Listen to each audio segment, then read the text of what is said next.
নমস্কাৰ।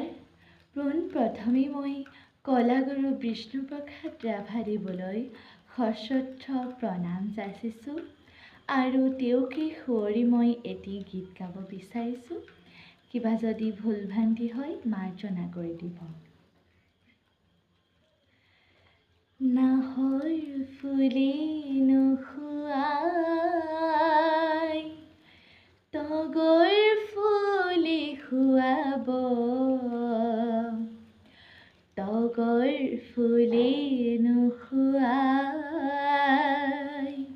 কপৌ ফুলে শুৱাব। নাহৰ ফুলে নুশুৱাই